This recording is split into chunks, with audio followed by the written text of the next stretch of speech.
Vamos a dar comienzo al tercer día del curso sobre los derechos de las personas con discapacidad, la educación inclusiva.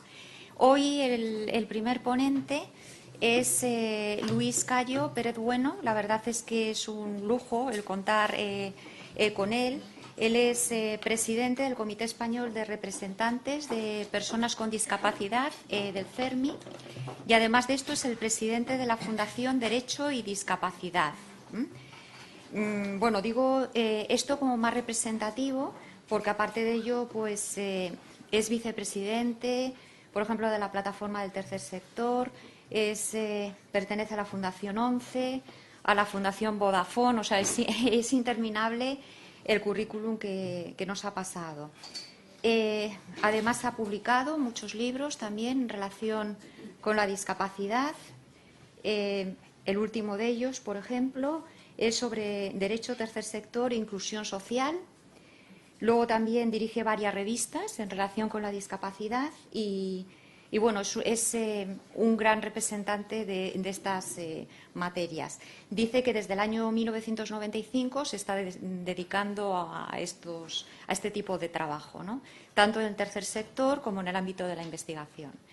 Entonces, siguiendo con la sistemática de los días anteriores, tienes unos 50 minutos para hablar y luego pasaremos al turno de preguntas. Pues buenas tardes a todos y a todas. Muchas gracias, Isabel, y muchas gracias a la institución del Defensor del Pueblo, a Marta Kindeland y al equipo de dirección de la Defensoría por la invitación dirigida, en este caso, al CERMI, al Comité Español de Representantes de Personas con Discapacidad, y a mí en su calidad de presidente. También felicitar, y no son palabras de halago fácil, sino sentidas, a la institución por abordar esta cuestión que realmente en el ámbito de las personas con discapacidad y sus familias la sentimos, la de la educación inclusiva, como un déficit, como una aspiración no realizada y como una vulneración y violación de los derechos humanos reconocidos internacionalmente y que el Estado español ha asumido la obligación de llevarlos a la práctica y hacerlos efectivos para las personas con discapacidad. A lo largo de la exposición tendré tiempo también para extenderme. Un saludo especial. Bueno, veo que viene la señora defensora del pueblo. Buenas tardes.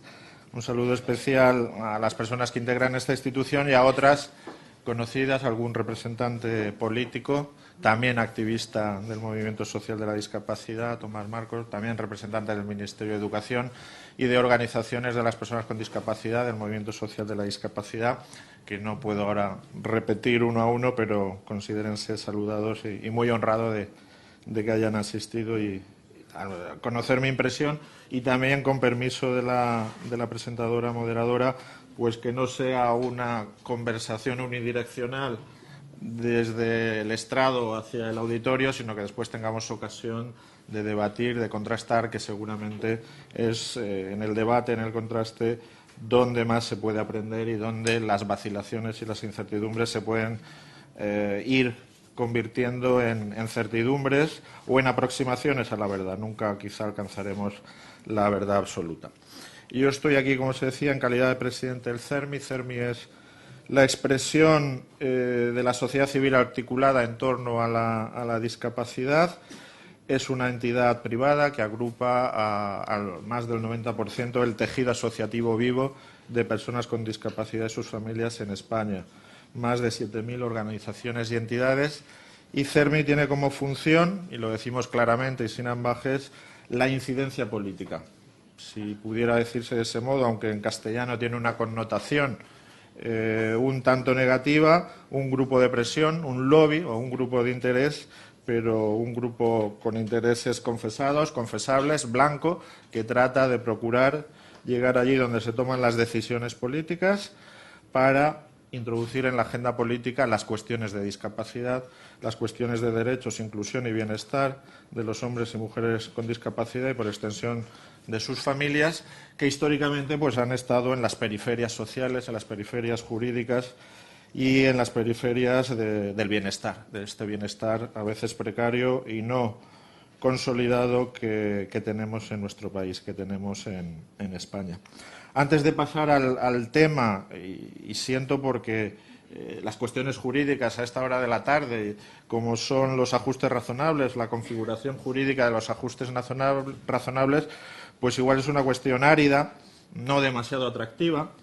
Yo soy jurista de formación, quizá no de ejercicio, sí que tengo un interés en la investigación, en la aplicación práctica también, y es muy importante introducirse en el estudio del derecho para después tener buenos marcos normativos y en esa tarea de incidencia, de influencia política y legislativa, pues llevar buenas propuestas para que los legisladores, los gobiernos, pues puedan hacerse cargo de ellas y si les das el trabajo hecho y bien fundamentado, pues es un paso que se va ganando, ¿no?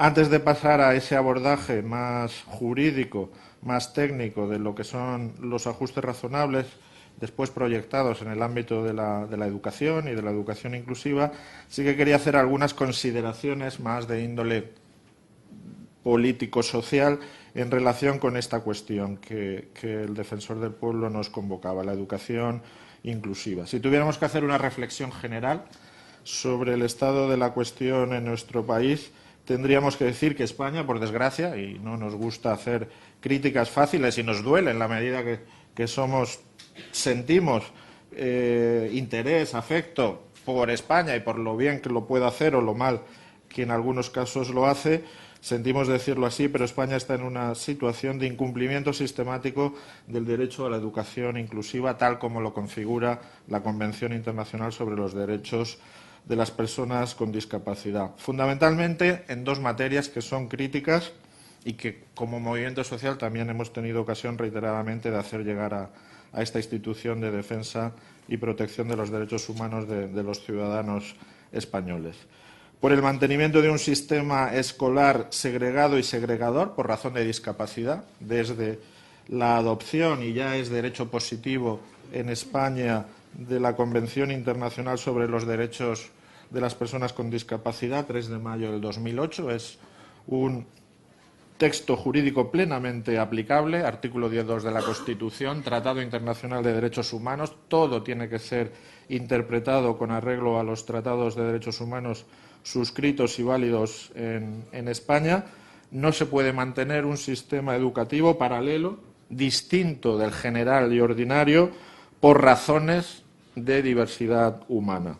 Imagínense que hubiese una escuela o un sistema escolar solo para niños o niñas o jóvenes por el color de su piel, por pertenencia a una etnia o por adscripción a algún tipo de otra minoría. Pues sería intolerable y en el grado de progresión moral que estamos en las sociedades avanzadas, nadie lo admitiría, lo denunciaría. Pues se admite sin especiales problemas o solo con inquietud muy larvada o concretada en sectores muy circunscritos de la sociedad española para las personas con discapacidad. Tenemos casi 40.000 alumnos y alumnas con discapacidad en un sistema segregado y eso tiene que acabar y no es una cuestión de pareceres, es un imperativo jurídico internacional.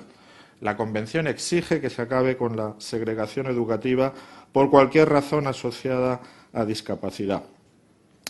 También este sistema no garantiza los apoyos efectivos. No basta con decir que hay una educación ordinaria, donde tenemos al 80% del alumnado con discapacidad, sino para que realmente sea una educación inclusiva, de contar con apoyos efectivos, reales y eficaces, que no lleve por resignación o por desesperación a los alumnos o a sus progenitores a decidir recluirse en el reducto de la educación segregada o llamada educación especial, porque al menos ahí hay apoyos, ahí hay conocimiento, hay experiencia, hay expertizaje sobre la materia y más vale eso que no una mera inclusión que es solo nominal y no real. Eso también es una circunstancia que hay que denunciar. Y otro aspecto de la cuestión, que es claramente violatorio de derechos humanos, es que mientras existan dos sistemas, el de educación ordinaria y el de educación especial, el horizonte sería la amortización del de educación especial y su incorporación a un único sistema, que ya no tendría el nombre de ordinaria ni especial, porque cuando hay una cosa Si no tienes un contraste, no necesitas apellidarla, calificarla de ningún modo. La libertad de elección de a qué modalidad de escolarización no puede ser de la administración educativa, de las administraciones. Tiene que ser de la propia persona, si tiene capacidad de obrar para ello, según su edad, o de sus representantes legales, de sus progenitores. Ahora mismo, y esto es una grave violación de derechos, la decisión sobre si un alumno con discapacidad está escolarizado en modalidad ordinaria o en modalidad especial es de una administración. Esto es una prueba de despotismo, de despojo de la libertad de elección inherente a todas las personas y tiene que ver con valores superiores como son la dignidad y la libertad de las personas. Nadie puede elegir por las personas con discapacidad o por sus familias cuando éstas son menores de edad. Si esto lo llevásemos, por ejemplo, se me dirá, es una comparación exagerada, estás forzando las cosas a la elección de la asignatura de religión. Una administración podría elegir qué religión vas a seguir, un alumno o su familia, ¿no? Es una decisión personal e intransferible y nadie puede inmiscuirse salvo que se trate pues de una sociedad que le da poderes al Estado claramente exagerados y exorbitantes. Como conclusión podemos decir que la legislación y la práctica de nuestro sistema educativo vulneran esta Convención de 2006, obligatoria para España desde 2008, y esto ha llevado a que el movimiento de la discapacidad, CERMI, junto con el Defensor del Pueblo, es mecanismo independiente de seguimiento de la Convención. La Convención de Naciones Unidas tiene mecanismos de seguimiento internos, nacionales. El Defensor del Pueblo lo suele ser, y lo hace muy bien, de todos los tratados internacionales de derechos humanos, pero hubo una innovación con la Convención de Discapacidad y es que la sociedad civil pues también tiene ese puesto, la sociedad civil articulada, y está reconocido por el Estado de mecanismo de seguimiento. Hemos denunciado esta situación al Comité de Derechos de Ginebra de Naciones Unidas sobre las personas con discapacidad y no es una información confirmada, no podría afirmarlo plenamente, pero es muy posible que el comité decida abrir una investigación a España, un informe se llama, en el protocolo facultativo, por violación grave o sistemática de, en este caso, de uno de los derechos reconocidos en ese tratado internacional, el artículo 24, derecho a la educación inclusiva. Si esto fuera así, pues España será sometida a un escrutinio de ese Comité de Derechos de Naciones Unidas para ver si es verdad que se produce esa grave vulneración del derecho a la educación inclusiva establecido en este tratado internacional. Tras estos preliminares, creo que era necesario, y supongo que a lo largo de las jornadas de ayer y de hoy habrá sido abordado con mucho más detenimiento y detalle y con más propiedad, pero creo que era necesario, en la medida que CERMI y yo mismo somos una entidad de incidencia política, hacer este preámbulo y contextualizar esta cuestión para que quede fija y clara la posición del movimiento social de la discapacidad española. Pasando ya a los ajustes razonables, esta cuestión no es un elemento aislado que no tenga conexión con otras, incluso más amplias, de mayor calado y alcance, y sería una pieza dentro de un mecanismo mayor. Todo esto hay que contextualizarlo, tener una visión o una cosmovisión general sobre algo que se ha producido hace relativamente poco en el ámbito del derecho internacional, europeo y nacional, y es la consideración, la única posible, de la situación de discapacidad, de esa diversidad humana que se ve castigada por ser diversa, por apartarse del canon de normalidad impuesto, el abordaje de la discapacidad como una cuestión de derechos humanos. Solo cabe el enfoque de derechos humanos. Las personas con discapacidad tienen los mismos derechos que las demás, pero no les alcanzan, y hay pruebas, evidencias de todo tipo que indican que están en una situación de déficit estructural y sistemático. Solo cabe las políticas, las legislaciones, las prácticas, el enfoque solo puede ser el de derechos humanos. Dentro del enfoque de derechos humanos, que ya tiene cuerpos normativos y cuerpos imperativos internacionales como la Convención, europeos como distintas directivas, incluso en los tratados de Derechos y en otros tratados fundacionales o de funcionamiento de la Unión Europea aparece menciones a la protección y a la no discriminación, la protección de los derechos y la no discriminación de las personas con discapacidad. Dentro de ese esquema global aparece la accesibilidad universal, no como un derecho humano definido, aparte, distinto, sino como un presupuesto ineludible para el ejercicio de derechos fundamentales y libertades públicas de las personas con discapacidad. Me remito al artículo 9 de la Convención. Si no hay accesibilidad universal, muchos de los derechos de comunicación, de libertad de expresión, de desplazamiento, que son tradicionales, que son los típicos y tópicos desde la Revolución Francesa, de las constituciones liberales, entramos ya en los derechos de segunda, tercera generación, sociales, económicos, culturales, etcétera, no tendrían realidad, no tendrían eficacia si no se contempla ese presupuesto ineludible previo de la accesibilidad universal.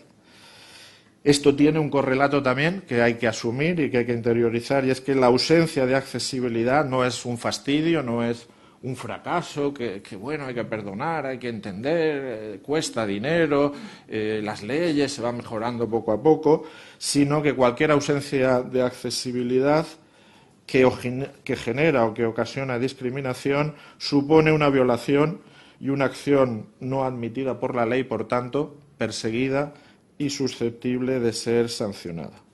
Por tanto, la ausencia de accesibilidad es un elemento contrario a los derechos humanos. En este marco general de visión de la discapacidad como una cuestión de derechos humanos, de la accesibilidad como presupuesto para el ejercicio de derechos fundamentales y libertades públicas, se inscribe la institución de los ajustes razonables. Y no se entendería si no es como una pieza no menor, pero sí no tan relevante como las anteriores, dentro de un mecanismo mayor, más amplio y más completo. Junto a las exigencias de accesibilidad, por una parte, que son elemento integrante del derecho o previo al derecho, pero que tienen el mismo tratamiento, estarían los ajustes razonables, donde también hay una obligación de realizar ajustes razonables, y después estarían, en un tercer estadio, las medidas de acción positiva, que no tienen la garantía, después si tengo suficiente tiempo me extenderé sobre ello, que no tienen la misma garantía ni el mismo rango que las dos anteriores, y que significa, dada la situación de desventaja objetiva de las personas con discapacidad, el mandato a los poderes públicos a que hagan algo más, a que hagan medidas de acción positiva, de acción afirmativa, medidas de discriminación positiva, pero en el que no existe ni en la Convención, ni en los tratados europeos y las directivas, ni en la legislación española, una obligación completa, sino una tendencia a hacer. Y estas también se inscriben en este mecanismo, pero en un estadio menor. Pasando ya a abordar los ajustes razonables, ¿qué sería eso de los ajustes razonables? Que es una institución jurídica relativamente reciente en el mundo, en el panorama internacional, en Europa y en el español. Los ajustes razonables han de inscribirse en ese juego de la accesibilidad universal, de la integridad completa y plena del derecho de no discriminación y del derecho a la igualdad de las personas con discapacidad, del diseño para todas las personas, que es esa metodología en la que todo ha de ser desde el inicio, no después adaptar una vez que está hecho o funcionando, sino desde el inicio concebir todos los entornos, productos, servicios, bienes en clave de accesibilidad universal y diseño para todas las personas, no siguiendo solo al canon de normalidad.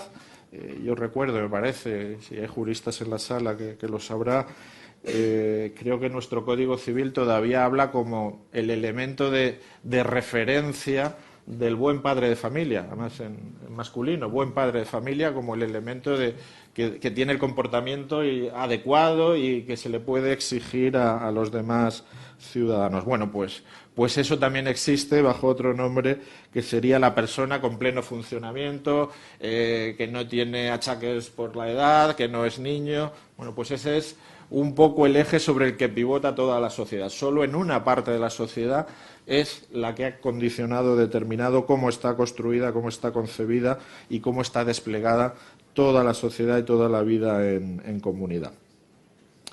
Los ajustes razonables, por tanto, se inscribirían en esta estela y podremos decirle que tienen una naturaleza dual. Y aquí es curioso, son paradigmáticos y a veces hasta paradójicos, porque son una garantía del derecho, pero también son un límite del derecho. Es curioso. Pueden operar de las dos formas. Son garantía del derecho en la medida en que existe la obligación general de accesibilidad universal, de igualdad plena ante la ley, de ausencia de discriminación por razón de discapacidad, pero sabemos que en la práctica esos mandatos generales pueden fracasar. Si nos vamos a cuestiones de accesibilidad, quizá es mucho más visible. Hay una obligación general de que todo sea accesible, pero puede haber una casuística multiplicada porque cada discapacidad, cada situación de funcionamiento diverso es tan particular que una respuesta general puede que no satisfaga o no garantice los derechos concretos de esa persona en su entorno educativo, en su entorno laboral, en su entorno de ocio, en su entorno de recibir prestaciones, acompañamientos o apoyos.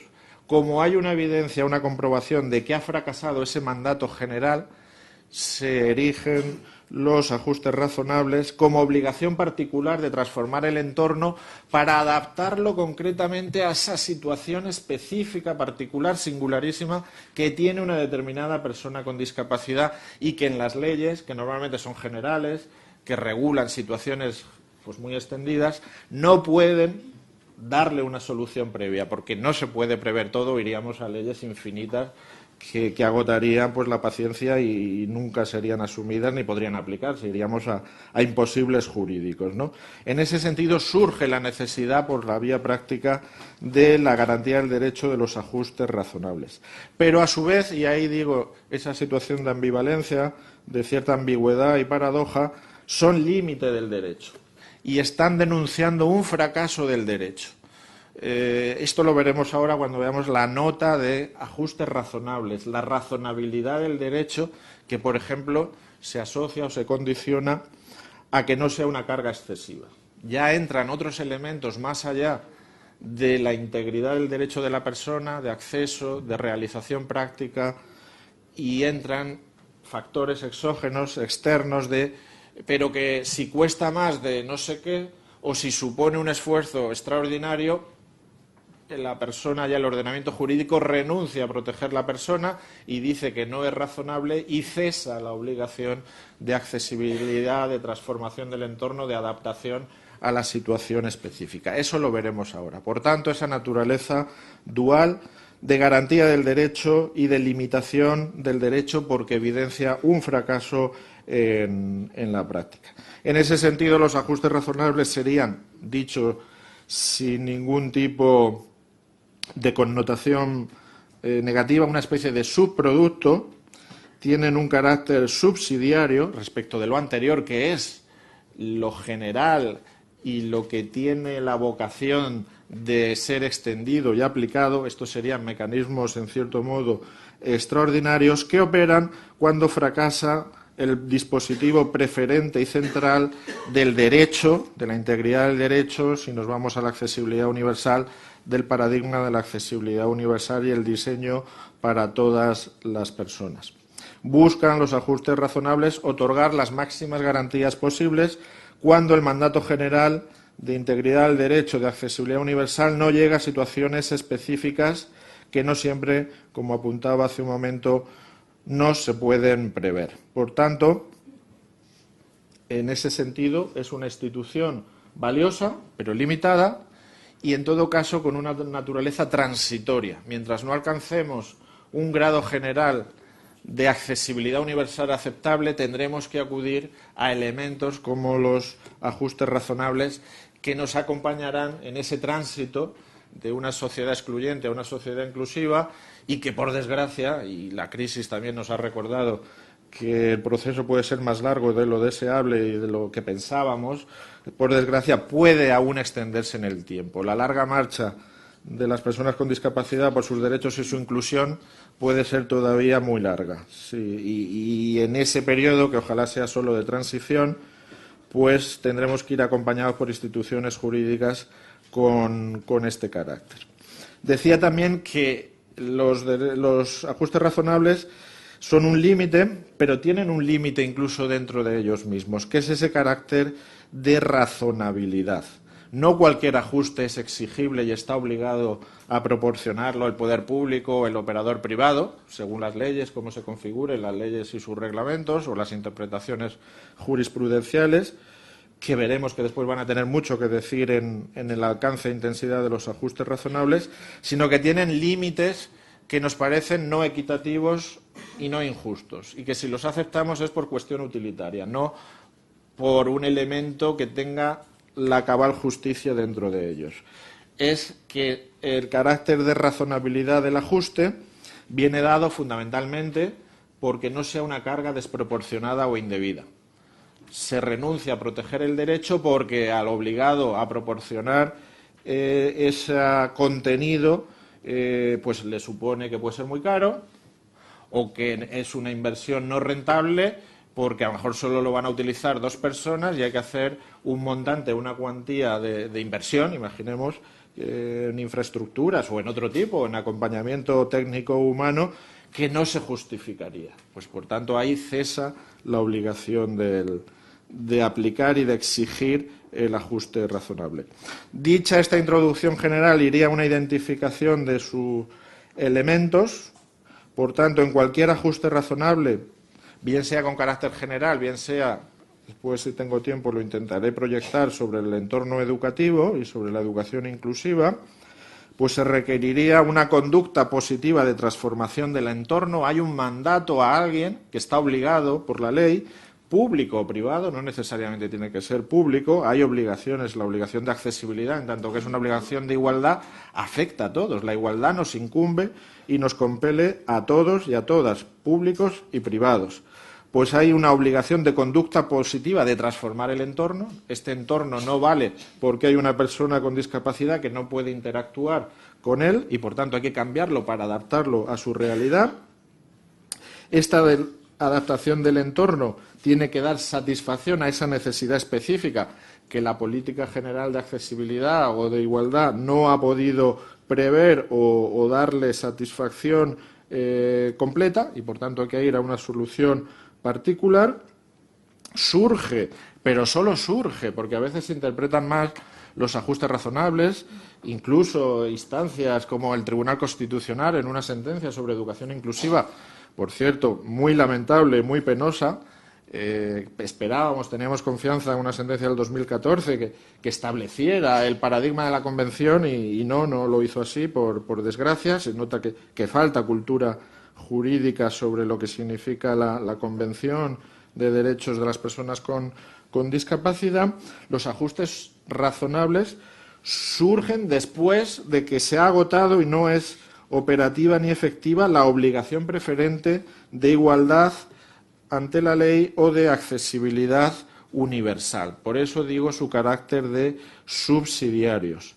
Y, por tanto, también tienen el límite interior de su carácter de razonabilidad, que no supongan una carga desproporcionada para el obligado. Y, por último, tendrían un elemento teleológico, finalista, de orientación hacia dónde se dirigen, que es facilitar el ejercicio efectivo de los derechos por parte de las personas con discapacidad, garantía del derecho a la igualdad en situaciones específicas donde el sistema general no puede garantizar esa protección, esa integridad de su derecho. Esta sería un poco la presentación general de los ajustes razonables que casi globalmente se puede extender o se puede proyectar sobre el entorno educativo o el sistema educativo. ¿Cómo están regulados los ajustes razonables en el derecho internacional europeo y español? Solo unas trazas, unos grandes rasgos. En esta Convención de Derechos del 2006, en el artículo 2 los define, me remito a ella.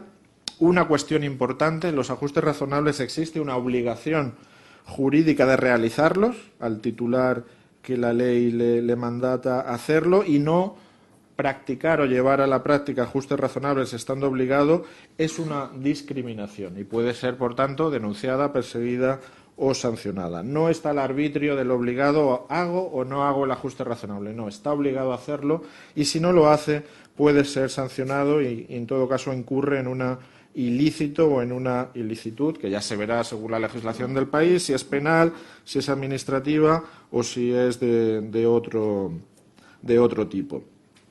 En el ámbito concreto de la educación, la Convención, en el artículo 24, que es el dedicado al derecho a la educación inclusiva, también los define y los establece para el entorno educativo en el artículo 24.2c, que habla de ajustes razonables en esta terminología. En terminología internacional a veces se llama acomodo, ajuste, adaptación. En España se ha consolidado en castellano y en la Convención y en la legislación nacional la terminología de ajustes razonables.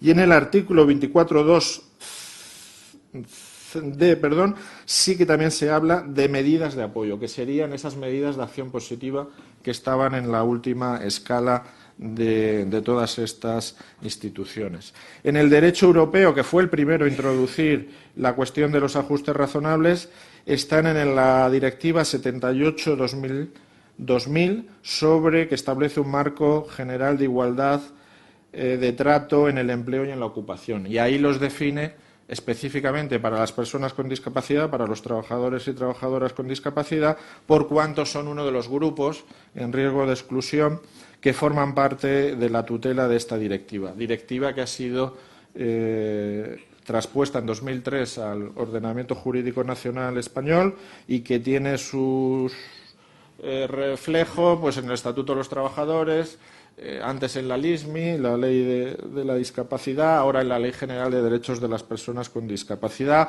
o en la Ley de Infracciones y Sanciones del Orden Social en la parte de régimen sancionador. En la legislación española también ya están regulados y reconocidos. En el Real Decreto Ley 1/2013, que aprueba el texto refundido de la Ley General de Derechos de las Personas con Discapacidad y de su inclusión social, en el artículo 2m los define, en el artículo 63 establece que no realizar ajustes razonables es una vulneración del derecho, que es una medida contra la discriminación, y también en el catálogo de infracciones y sanciones administrativo, tanto de la Administración General del Estado como de las comunidades autónomas, que tendrían que aprobar su propia normativa de infracciones y sanciones, cosa que no ha hecho, creo que ninguna, desde el 2007 que está la ley estatal. También se establecen las sanciones por no realizar ajustes razonables. En la parte estrictamente educativa, artículo 18.2 de esta Ley General de Derechos de las Personas con Discapacidad habla de la obligación de las administraciones educativas de realizar ajustes razonables y de proporcionar apoyos al alumnado con discapacidad en su etapa educativa. En la propia y específica legislación educativa, la Ley Orgánica de Educación, no hay ninguna mención a ajustes razonables. No hay, están en la legislación específica de discapacidad, pero no en la de educación, y de ahí lo insatisfactorio que sean la Ley Orgánica de Educación de 2006-2007, no recuerdo ahora, o la LOMCE, que se aprobó hace muy poco, que no transformó en nada, que ignoró que existía una convención, que existían mandatos internacionales y que mantuvo este sistema no adecuado, no apropiado, no ajustado al derecho de educación inclusiva sin apenas tocarlo. Se ha reformado una ley, se ha cambiado profundamente después de 5 años de vigencia de la Convención y no se dieron por enterados, a pesar de las denuncias, de las proclamas, de la acción de incidencia que se hizo ante el legislador y ante el Poder Ejecutivo. Dicho esto, voy encarando ya la parte final de la exposición. Llevado toda esta institución de los ajustes razonables a la educación inclusiva, hay que establecer una primacía y una centralidad del derecho a la educación inclusiva que la sentencia del Tribunal Constitucional 10/2014, en un recurso de amparo, confunde, y por eso decía que era un tanto lamentable y penosa. No sé si habrá oportunidad que el Tribunal de Estrasburgo pueda intentar, si llega el caso allí, es muy difícil que los casos sean admitidos, y establezca algún tipo de jurisprudencia continental. Pero, por ejemplo, el Tribunal Constitucional en esta sentencia no establece la educación inclusiva como la única, como el horizonte a la que debe tenderse, y que la otra debe ser amortizada y orientada a la educación especial. En un tiempo, la Convención no dice que tenga que ser en un año o en dos. El Estado tiene que hacerlo y tendrá que hacerlo gradualmente y progresivamente, y que gane toda la comunidad educativa y que gane la sociedad, sin que se pierda nada valioso que puede haber en el ámbito de la educación especial. Nuestra propuesta es que los centros de educación especial se reconviertan en centros de apoyo a la inclusión, no tanto en edificios como en servicios, y que toda su conocimiento, su sabiduría atesorada, sus profesionales, irradien a todo el sistema educativo y acompañen a las personas con discapacidad, al alumnado, en los únicos centros que tendría que haber, que serían los centros generales, donde van todos los niños y niñas. Yo lo digo alguna vez, se puede parecer que desde la discapacidad pedimos la inclusión porque nuestros niños y niñas no estén separados, porque puedan tener la oportunidad, por supuesto, de interactuar, de conocer, de establecer amistades, conocimientos con otros niños y niñas.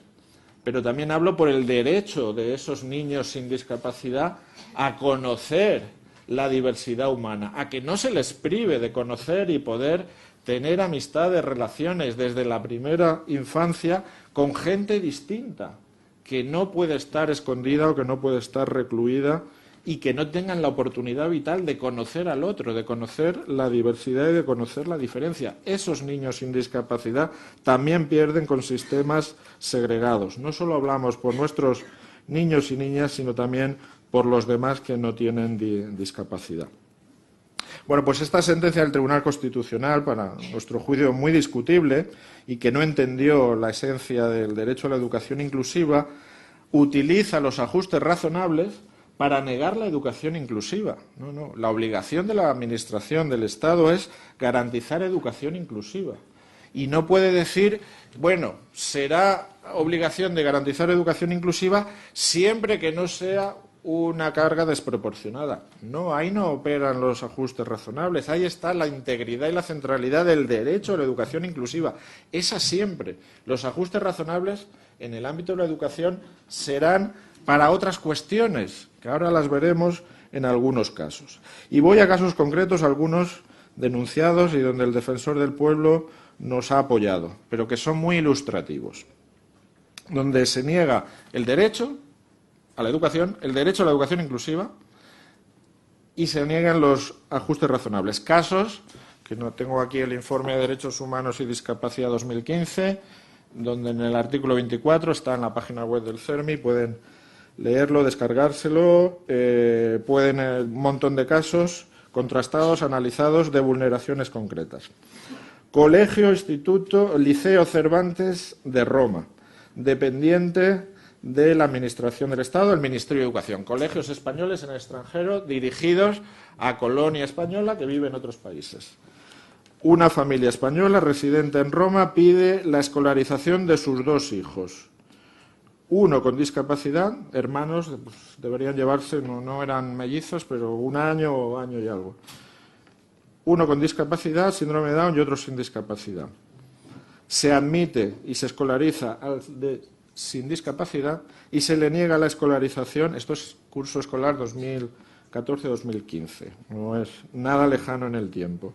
Y se niega al que tiene síndrome de Down, alegando, pretextando que no tienen los recursos necesarios para atender esa situación de discapacidad. Aquí se niega ya no solo la educación inclusiva, sino la educación. La familia ha tenido que venirse a Andalucía para escolarizar a este hijo con discapacidad y abandonar su vida libremente elegida en un país de la Unión Europea. Ajustes razonables. Casos concretos proyectados en la educación. Comunidad de Madrid. Alumna con discapacidad auditiva, persona sorda que comunica en lengua oral. Saben que hay personas sordas que comunican preferentemente en lengua oral, otras en lengua de signos, otras dominan las dos comunicaciones, los 2 canales. Esta persona debería tener algún implante, alguna prótesis auditiva, estudia idiomas y hay algún tipo de prueba objetiva donde tienen que escuchar una grabación sonora y repetir un examen.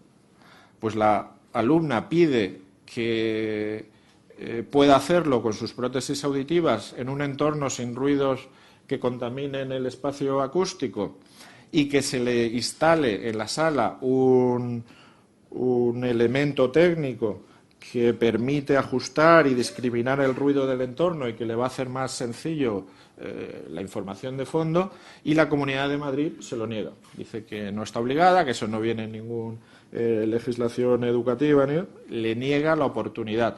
Esta persona se enfrenta a un examen que puede ser definitivo para su título o grado o para pasar de curso o lo que sea, en una situación de desventaja. En este caso sí que operarían los ajustes razonables.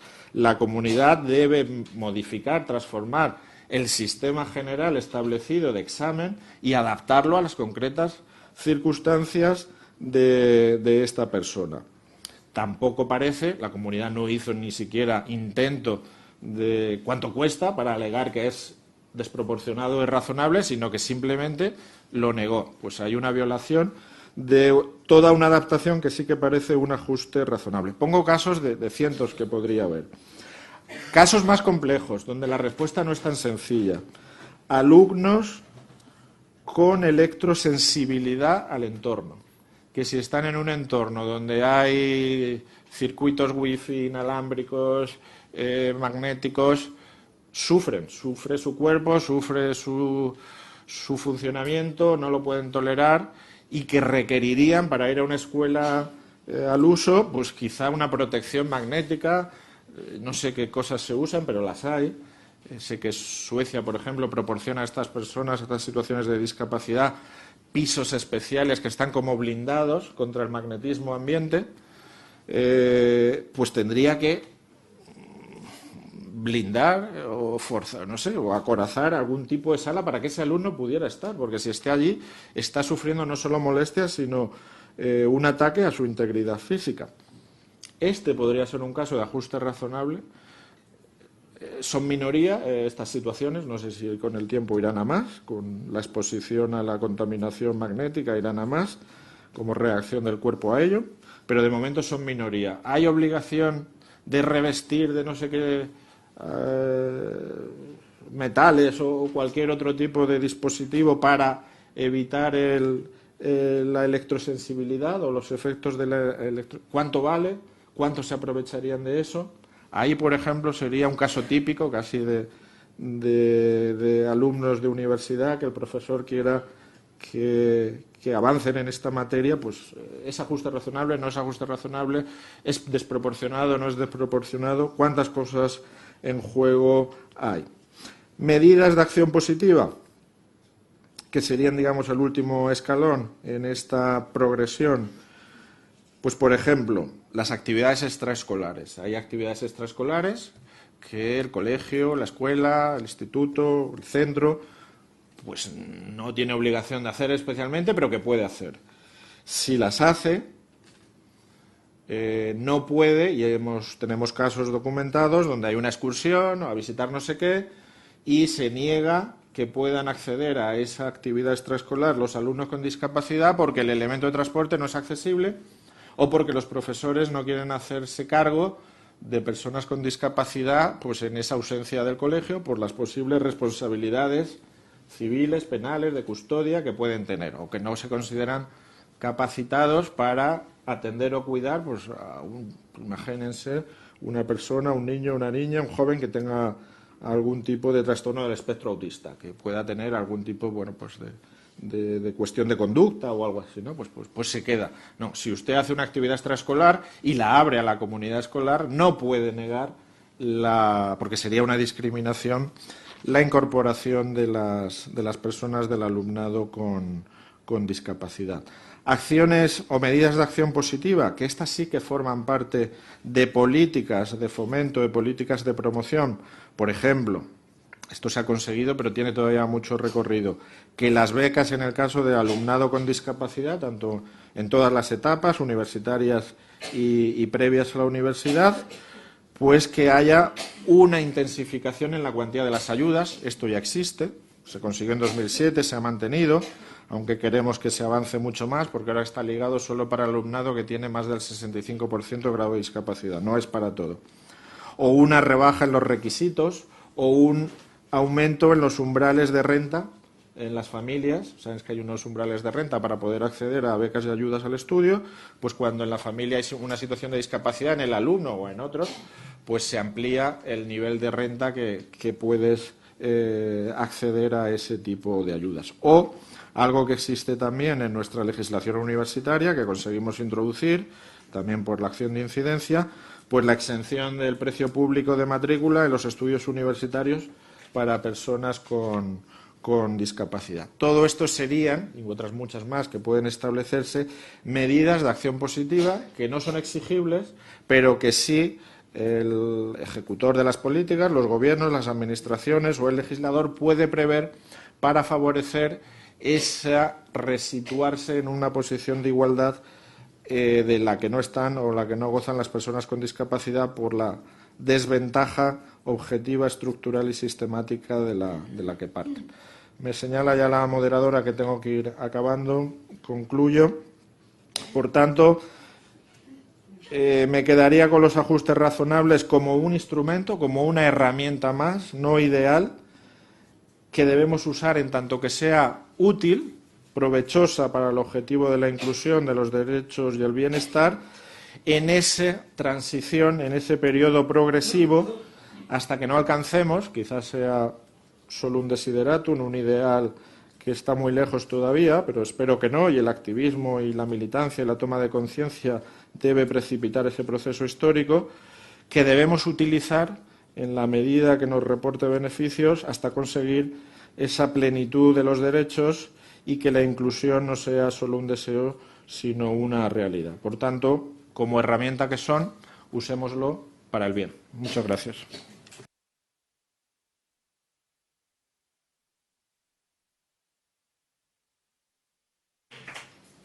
Sí. Bueno, pues muchísimas gracias a Luis Cayo Pérez Bueno, además también por su interesantísima, por supuesto, intervención, por haberse ajustado perfectamente al tiempo. Y abrimos entonces un turno de preguntas. Vamos muy bien de tiempo, con lo cual podemos empezar cuando por ahí hay preguntas. Buenas tardes. Es un placer, como desde hace muchos años, escucharte y seguir viendo la gran evolución en la fantástica formación que puedes darnos. Y al hilo de lo que has comentado, en el sentido de CERMI como ese grupo de presión y de implicación en la sociedad, quiero hacerte llegar algo que ya lo manifesté ayer. Me resulta sorprendente cómo la Convención de Derechos del Niño tuvo un amplísimo conocimiento y amplísimo eco en la sociedad y amplísimo eco en los operadores jurídicos y amplísimo conocimiento, y por el contrario se está hasta constatando, y lo acabamos de ver, incluso el Tribunal Constitucional carece de los conocimientos necesarios de la Convención de Nueva York. Yo te pido que desde el CERMI cada vez se implique más y se hagan las medidas oportunas para la formación de los operadores jurídicos. Incluso, además, te pido que se implique en la querida formación del grupo de abogados de turno de oficio que queremos que se implante en el Colegio de Abogados, en principio en Madrid y obviamente a nivel nacional, porque es importantísimo. Es una situación transversal que yo creo que los abogados que estamos en el ejercicio podemos ayudar a difundir. Nada más, muchas gracias. Sí, contesta cada una. Pues muchas gracias por las palabras más de amiga que de neutral a espectadora. Sí, a veces la tentación de cierta desolación o tristeza creo que nos asalta a todos. Yo creo que a todas las personas que estamos militando en cualquier movimiento social, de lentitud, de falta de implicación de otras instancias, de sentirnos demasiado solos y que parece que nuestra suerte vital y existencial pues nos importa a nosotros mismos, digo, a las personas con discapacidad, yo soy persona con discapacidad, nuestras familias y alguna gente muy militante que tenemos cerca pues por altruismo, por vocación, por solidaridad. Yo creo que tenemos que desechar cualquier tentación de tristeza, no nos la podemos permitir y si son pocos, pues trabajar más para que sean más los convencidos y los que se agreguen a esta causa. Es verdad, tampoco para hacer una especie de victimismo especial, porque a veces hay una competencia, lo decía antes, yo también estamos en la conformación de un tercer sector de acción social en España. Y cuando sales de tu isla de la discapacidad y te enfrentas a otras situaciones de exclusión, o se puede llegar a esa competitividad de lo peor. No, pues yo estoy peor que las personas con toxicomanías, que la trata o que... si estoy peor es que quiero o requiero más atención legal, más atención pública, más presupuesto. Creo que eso es un error, ¿no? Y que no debemos ir a un victimismo exacerbado. Lo digo porque, en general, todos los grupos excluidos o que han estado históricamente en situación de exclusión, pues les cuesta muchísimo. Yo estoy pensando, pues, ¿cuándo son las primeras leyes de accidentes de trabajo en nuestro país? 1905, me parece, el Instituto de Reformas Sociales. Y vemos el grado de incumplimiento que todavía se produce en los derechos laborales, que se supone que estarían ya súper o archi consolidados, conocidos, practicados, y que existen leyes de todo tipo con más de un siglo de vigencia. Entonces, no es para consolarse, no es para resignarse, pero que es difícil siempre para un grupo que hasta hace no mucho históricamente era desconocido, excluido, que no tenía casi condición de ciudadanía ni de existencia, y menos de existencia pública, alcanzar cotas de normalidad como el resto. Entonces que tenemos que tener una cierta paciencia histórica y no desanimarse. Y el movimiento de la discapacidad hacemos lo que podemos. Provocamos que existiera un foro Justicia y Discapacidad con el Consejo General del Poder Judicial, introducir módulos de la Convención en la escuela judicial, en la que forman los fiscales, con el Consejo General de la Abogacía, redes de defensa legal donde a los profesionales que ejercen la abogacía, que tienen relación con la discapacidad, implicarlos. En las universidades, formar a los nuevos operadores jurídicos, pero todo eso cuesta y es lento. Entonces, bueno, felicitémonos por los que se agregan a la causa y no desesperemos ni tiremos la toalla por la lentitud del proceso. Ahora mismo estamos en el 10º aniversario de la Convención. Yo tengo aquí es el logo que hemos hecho del 10º aniversario de la Convención. Pues ¿quién lo está celebrando? Pues yo creo que nadie. Bueno, esto es muy bueno. Sí, no. Es que claro, encima, si hay pocos, no vamos a criticar a los pocos que hay que agradecerlo, ¿no? Pero, bueno, pues tendremos que ser más atractivos, más persuasivos y seducir a los que no están prestando atención a esto. También a nuestros legisladores. Yo no quiero solo mirar a los políticos tan denostados últimamente, porque no dejan de ser una cierta imagen de lo que ocurre en la sociedad. Pues tenemos que llegar más insistentemente a ellos. Estamos abordando solo la educación inclusiva, pero si nos vamos a otros aspectos donde hay una violación clarísima de derechos humanos y que siguen las leyes como antes de la Convención, Pues estamos en una época electoral. 80.000 personas con discapacidad no pueden votar porque están privadas del derecho. Y la Convención dice que no se puede privar del derecho de voto a nadie por razón de discapacidad. Y que ya es inmoral intentar hacer un juicio de capacidad de si alguien tiene discernimiento o no para saber si va a votar. No se hace para nadie, no se puede hacer por razón de discapacidad. Pues tenemos 80.000 personas que el día 26 no van a poder votar. Pues se lo hemos dicho a todos los gobiernos, propuestas en todos los sentidos. Buenas palabras, palmaditas en la espalda, pero, bueno, espero, iba a decir que ni la nueva ni la vieja política asumen eso. Espero que no los partidos de la nueva o de la vieja, sino exista ya una toma de conciencia para que sean las últimas elecciones que eso ocurre. Sigue existiendo, aunque se reformó el 2015 y costó muchísimo, por parte del CERMI, porque fuimos nosotros como grupo de pensión que lo consiguió, suprimir en parte, no está del todo, la esterilización forzosa. Solo se admite la esterilización forzosa, que hay que decir que es una cosa nazi, que es la selección de la raza y de lo que se considera superior y evitar el nacimiento de lo peor, solo se practica en las mujeres con discapacidad y se permite en nuestro Código Penal. Toda esterilización no consentida está prohibida, es un delito, salvo si se practica a personas con discapacidad incapacitadas, donde un juez o un fiscal, tras un proceso, no digo que no haya proceso, pero es que es una decisión tan personalísima que nadie puede atribuirse el derecho de decidir si una mujer con discapacidad intelectual, con autismo, me da igual lo que tenga, si puede o no tener hijos o privarle de esa función. Eso no es admisible. Pues con Dios y ayuda conseguimos que esa posibilidad ya no se mencione discapacidad en el Código Penal, que en principio no está, pero no hemos conseguido suprimirla.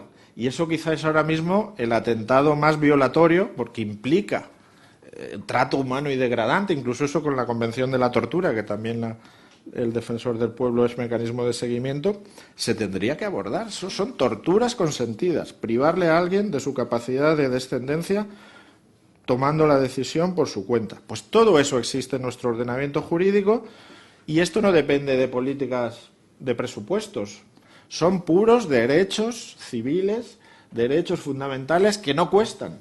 Que voten 80.000 personas más no implica ningún gasto. No hay medida de déficit de la Unión Europea. Que se excluya o se saque la esterilización forzosa a nuestro Código Penal no tiene ningún coste. ¿Por qué no se hace? Pues por esa falta de conciencia o falta de asumir, o incluso peor, voy a peor, no se hace porque en el imaginario profundo, en el imaginario colectivo, todavía se considera que las personas con discapacidad pues no van a saber tener hijos y algunas, pues es que es mejor que no tengan hijos porque vete tú a saber si los van a poder cuidar y que no voten porque pues van a ser influenciables y los van a usar para que voten a este o que voten a otro. Mejor que no voten. Eso, que no se puede decir por lo políticamente correcto, pero es lo que está anidando en el imaginario de mucha gente, de los políticos y de la sociedad. No sé si te he contestado.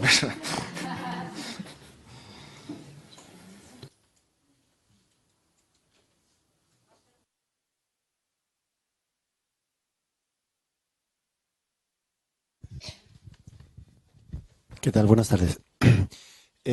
Bueno, muchas gracias en primer lugar. Y tengo dos cuestiones, si es posible. Y si me extiendo, pues lo dejamos en una.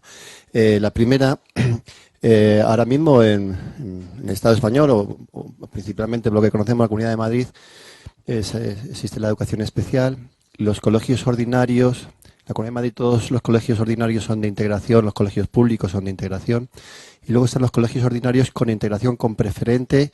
Y ahí podemos añadir, pues, si son, pues, con diferentes características, pues, auditivos, visuales, motóricos.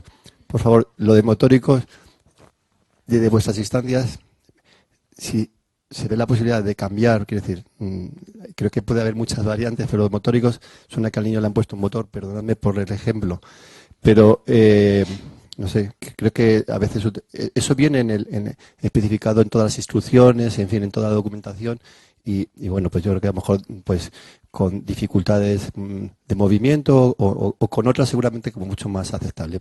Bueno, a lo que iba. Desde vuestra institución, con vistas a que, bueno, pues lo que se está debatiendo, se está defendiendo, la posibilidad de que, bueno, pues la educación especial se diluya, quede dentro de una educación ordinaria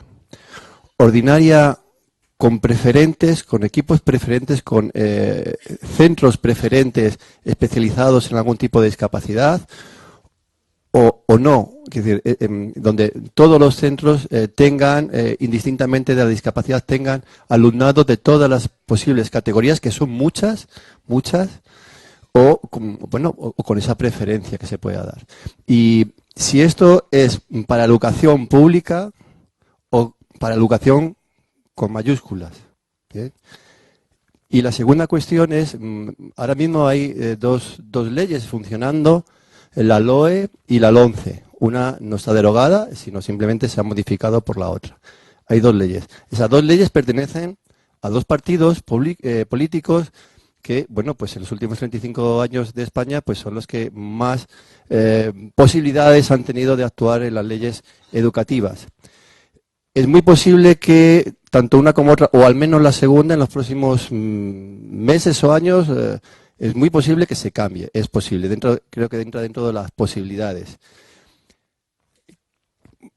¿Tenéis valorado o habéis visto o se han puesto en contacto con vosotros, es decir, ante esa posibilidad de cambio, es decir, en ese punto que, como habéis apuntado muy bien y que yo personalmente desconocía, hay unas leyes de rango superior de 2006, la LOE de 2007, bien, y la LONCE pues es de 2013. Bueno, pues ante la posibilidad de posible cambio, hay una manifestación, hay una idea de continuar con lo que tenemos con más o menos cambios de nomenclaturas, o hay ideas, hay partidos que están buscando un cambio real, o por lo menos, en fin, a tenor de las leyes que sí que son vigentes en el territorio español y que pueden tener un rango superior. Gracias. Muchas gracias. Bueno, coincido contigo, la cuestión terminológica siempre es profundamente decepcionante. En el mundo de la discapacidad, el propio nombre de discapacidad está puesto en cuestión por algunos. Ahora mismo el marco referencial que hay universal es la Convención, y la Convención utiliza, digamos, la terminología consolidada que hay en este momento.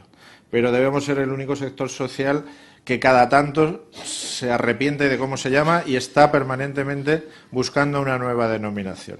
A veces se puede pecar de eufemística o de vaga y que no denote ni connote nada, entonces pues no sabemos de qué estamos hablando. Pero bueno, hay esa tentación porque en el fondo la terminología, como sabe que describe una cosa negativa, que la sociedad percibe todavía como negativa y las propias personas introyectan, con discapacidad, introyectan lo que la sociedad piensa, aunque no lo diga, pues es más fácil cambiar las palabras que la realidad. Entonces está en un permanente encabalgamiento acerca de nuevas denominaciones, quizá a veces en la ficción de que eso va a cambiar la realidad. Pues no, la realidad es más dura, es más penosa y es más corácea, que se resiste a las transformaciones verbales que son más sencillas. Pero dicho eso, coincido contigo en que esa denominación concreta, que no debería tener sentido en el futuro, porque es verdad, haces una pregunta muy interesante. La Convención dice más o menos como horizonte que es la educación inclusiva, pero no establece un modelo de educación inclusiva, no le dice a los Estados, este sería el modelo ideal perfecto de educación inclusiva, apruébelo y desarróllelo y ya está cumpliendo. No. Tampoco una convención internacional le puede decir a un Estado eso, ni bajar a ese nivel de detalle.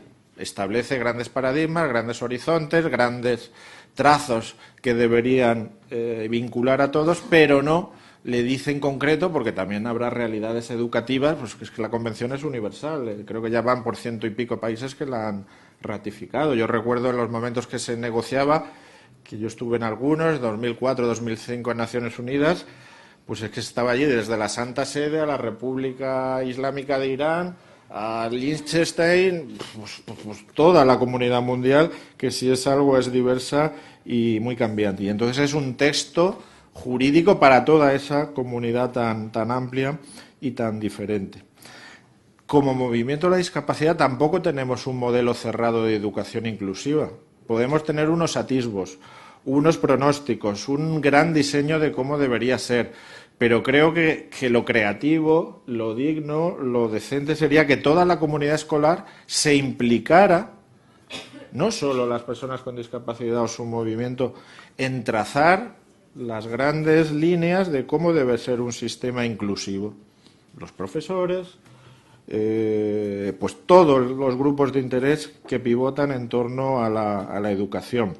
Y, desde luego, siendo muy escuchada y muy tenida en cuenta la opinión de las personas con discapacidad, de sus organizaciones, de las asociaciones de padres, etcétera.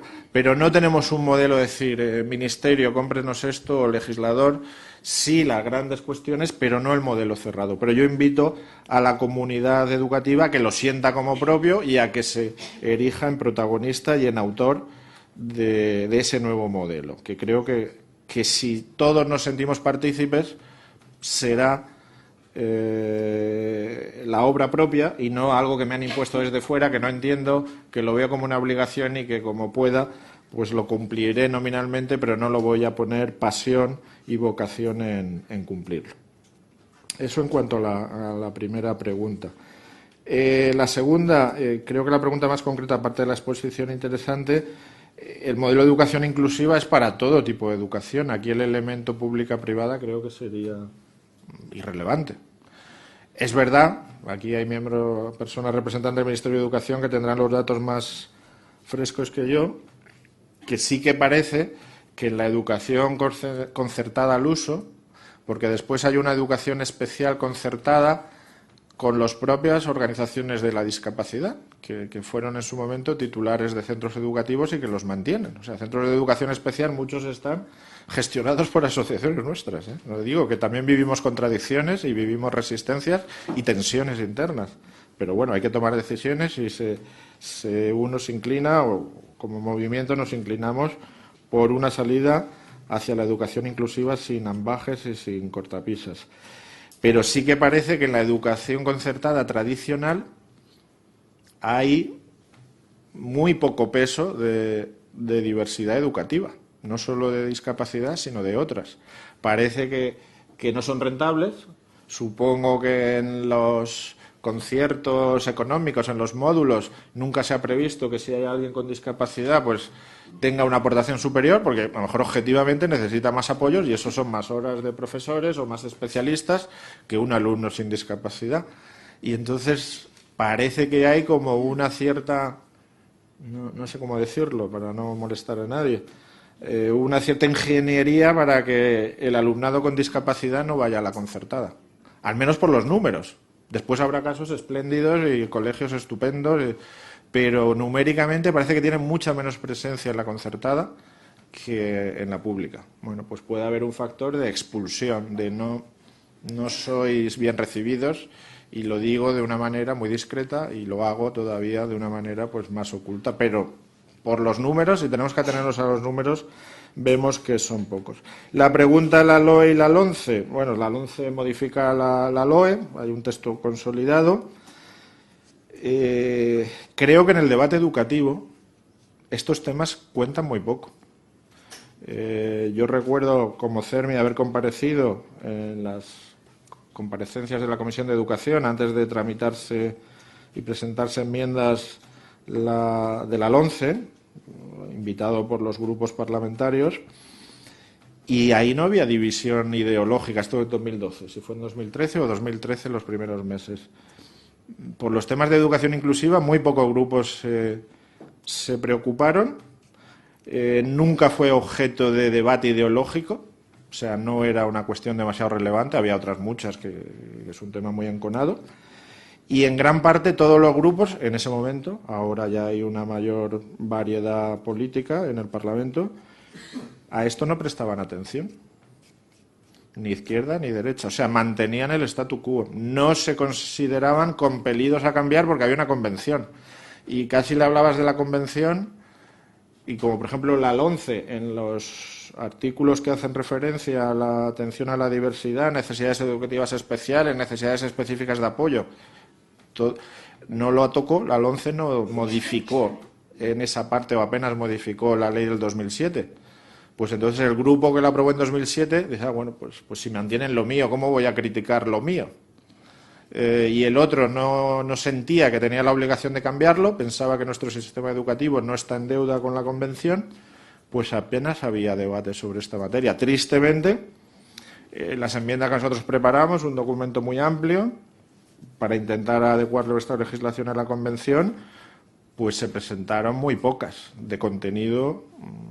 Pues eso, dar una fecha, en ese momento era el 2020 o 2022, para que acabe la educación especial. Un programa de transición con un plan, con inversiones, con objetivos, con indicadores de irradiar inclusión en todo el sistema. Pues eso, casi ningún grupo presentó esas enmiendas. Y en otros temas, los grupos suelen ser más receptivos a las cuestiones que les presentamos. Normalmente el del gobierno no, pero el que está en la oposición sí. Si después varían, pues hacen el papel contrario. Pero no es un tema, Mollar, que esté en el centro del debate educativo. Eso sí te lo reconozco. Preguntas, tenemos un poco más de tiempo, vamos, 5 minutos. A ver. Hola, buenas tardes. Luis, un placer escucharte como siempre. Pero me surge una duda. Nosotros sí que tenemos niños en educación. La mayoría, soy de la Confederación Española de Familias de Personas Sordas. La mayor parte de los niños con sordera están en educación ordinaria, inclusiva, pues bueno, tendiendo a la inclusión. Y sí tenemos niños en educación concertada, pero nos estamos encontrando que en el momento que llegan a la educación posobligatoria, colegios concretos ya no están concertados en bachillerato y deciden que el colegio dice, la Consejería de Educación ya no me presta los recursos que este niño necesita y yo como colegio tampoco los puedo prestar, porque cuestan un dinero que no lo tengo presupuestado. ¿De quién es? El requisito de accesibilidad y los ajustes razonables afectan tanto al sector público como al privado. ¿Pero de quién es la obligación? ¿De la Consejería, porque sigue siendo su deber como Administración educativa que todo alumno tenga derecho a una educación inclusiva y de calidad y pueda acceder al conocimiento en igualdad de condiciones que los demás? ¿O del centro privado, en ese caso, que tiene que hacer el ajuste razonable para que ese chico pueda acceder? Gracias, Natalia. ¿Pero se trataría de educación obligatoria o no? Bueno, pues es dudoso, es dudoso. En principio, el centro tendría que estar cumpliendo todas las condiciones de accesibilidad generales que hayan para prestar un servicio a disposición del público. Es decir, las obligaciones de accesibilidad, imaginas que algún día conseguimos meter en el código técnico que haya elementos de apoyo para la audición en la edificación, pues tendría obligación de tenerla, ¿no? Otros, pues habría duda jurídica de si estaría obligado a ir más allá de lo que ya está establecido con carácter general en las leyes. Yo, personalmente, caso a caso, lo pelearía exigiéndolo y que me digan que no. Y bueno, pues si hay que judicializar, pues se judicializaría para que sean, porque por ejemplo en el ámbito del empleo los empleadores tienen obligación de hacer ajustes razonables en el puesto de trabajo. Y tienen obligación, y si no están discriminando al posible candidato con discapacidad que trabaja o en los procesos selectivos, que no es solo ya cuando estás contratado, sino en lo previo o incluso en la formación. Y si tienen que poner software accesible o hacer un aparcamiento, o reservar un aparcamiento, o instalar algún tipo de dispositivo técnico, tecnológico, siempre que no sea una carga desproporcionada, y siempre hay un juicio de valor, tienen la obligación. Pues yo repetiría ese mismo esquema también para los centros que están prestando un servicio público esencial y que es un derecho fundamental, en este caso es un derecho fundamental en nuestra Constitución. Lo pelearía. ¿Lo pelearías con el centro? Con el centro. Bueno, y se puede demandar a dos a la vez, a la consejería y al centro, subsidiariamente o a la par. Sí, sí. ¿Está más?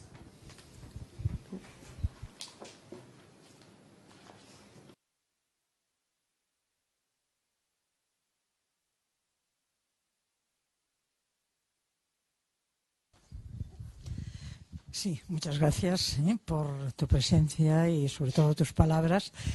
Se ha hecho algún comentario sobre la lentitud en que se va avanzando. Lo has dicho también, es un camino largo, difícil. Lo que importa es tener el horizonte marcado. Y es verdad que el camino es muy lento, pero se han dado efectivamente muchísimo camino. La gente, todos los que están aquí, todos los que estáis aquí, que son jóvenes en general, y es difícil que recuerden, no sé si lo recordarás, al menos en Cataluña tuvo una incidencia extraordinaria, un programa de televisión de estos concursos para ganar dinero. Hacían preguntas para ganar, el que ganaba, entonces iba acumulando. Entonces iban lo típico, ¿no? Se iban quedando gente arrinconada, había una mujer que iba saliendo adelante, adelante, adelante, y fue la que ganó. Y cuando ganó, explicó que había participado en este concurso porque tenía un hijo discapacitado y quería dar a conocer a la sociedad la existencia de este hijo y de tantos hijos que en aquel momento se tenían recluidos en casa. El niño no salía. O sea, era se consideraba como una vergüenza, como una afrenta. Pues realmente las cosas han cambiado, y es verdad, de forma muy lenta, pero han cambiado. Entonces, precisamente pensando en esta anécdota, que creo que es significativa, y en la importancia que tienen los medios de comunicación, sobre todo la televisión, las nuevas tecnologías. O sea, ¿no sería prudente lanzar campañas para sensibilizar precisamente a la sociedad, porque creo que es importante, y también entonces a partir de la sociedad a los propios responsables políticos que quieren representar a esta sociedad para que su actuación pues responda a algo que es una necesidad y más allá de una necesidad, un derecho fundamental? No sé, ¿no se ha pensado en esta posibilidad dada la fuerza que llega a tener la televisión? Sí, se ha pensado. Pasa que es un medio también cada vez más difícil y hostil y muy caro. Si vas por las comerciales, pues es pagando publicidad, que como movimiento social estamos impedidos para ello, y también los gobiernos que podrían hacer campañas públicas, pues también con la crisis sobre todo la inversión publicitaria institucional ha bajado y se mantiene todavía para los accidentes o la prevención de la accidentalidad, la DGT o ahora con la renta, pero para cuestiones sociales hay muy pocas campañas. Yo ahí soy un poco más optimista porque también se ha democratizado mucho el acceso. Ya no hay que pasar por los grandes medios, tenemos las redes sociales, tenemos Internet. Hay mucha multifocalidad en la generación y el acceso a la información. Entonces, cuanto más personas concienciadas o propias personas con discapacidad, organizaciones, estén generando que sean microdiscursos, microrelatos y que los difuminen y los irradien mucho, pues es una contrapartida a los canales más habituales, más eficaces y más rápidos, pero de los que también estamos excluidos. Tenemos batallas también legales con muchos medios de comunicación por la imagen que dan de las personas con discapacidad, que hace un daño terrible. Series las más vistas del país, pues de Telecinco, no sé qué, de aquí que no vive nadie, bueno, no sé cómo se llama. Pues se da una imagen de las personas con problemas de salud mental terrible, que lo que se puede avanzar en 20 años contra el estigma, sacan a un personaje con un trastorno de salud mental y si eso queda en el imaginario, pues es que es devastador el efecto que produce. Entonces también hay un avance y un retroceso en función de que... Pero tampoco eso es atacable jurídicamente, está la libertad de expresión, la libertad de creación, como no sea ganándote a los guionistas pero otras vías son muy difíciles. Entonces, bueno, yo confiaría más en esa multiplicidad de canales que las nuevas tecnologías están permitiendo, que eso democratiza el acceso y la generación de información. Y entonces estemos presentes ahí. Y quiero quedarme con una nota positiva. No todo, si he dado una imagen sombría, yo no soy así y creo que en el movimiento de la discapacidad no somos así, porque si fuéramos así pues nos quedaríamos en nuestras casas lamentándonos. Si estamos militando y siendo activistas es para cambiar las cosas, aunque nos gustaría que fueran más rápidas. Pero, por ejemplo, educación, personas con discapacidad, en la universidad, pues en apenas menos de una década se ha multiplicado por 10 el número de alumnos con discapacidad en universidades. Es muy bajo, pero ¿qué enseñanza sacamos de aquí? Que con mejores leyes, no digo con leyes estupendas, pero con mejores leyes de las que teníamos, con mayor conciencia de la comunidad universitaria, con mayor estímulo por parte de las familias, de las personas y toma de conciencia, y acompañadas con buenas políticas, se ven resultados. Entonces, confiemos en mejores leyes, confiemos en mejores políticas, en mayor toma de conciencia, mayor compromiso de todas las comunidades educativas y se ven resultados. O sea, que esto no es una maldición que no se puede cambiar, que hay posibilidades, lo que pasa es que tenemos que intensificarla. Entonces, yo me quedaría con eso. Hemos pasado de 8 o 9.000 alumnos a 20 y tantos mil. Bueno, pues es muy poco. Estamos todavía no llegamos al 1 con algo % de toda la comunidad universitaria, pero quiere decir que hay recorrido y que con buenas políticas, con buena toma de conciencia, se consiguen resultados en un cierto tiempo. Pero no lo podemos ver los que estamos todavía con una cierta edad.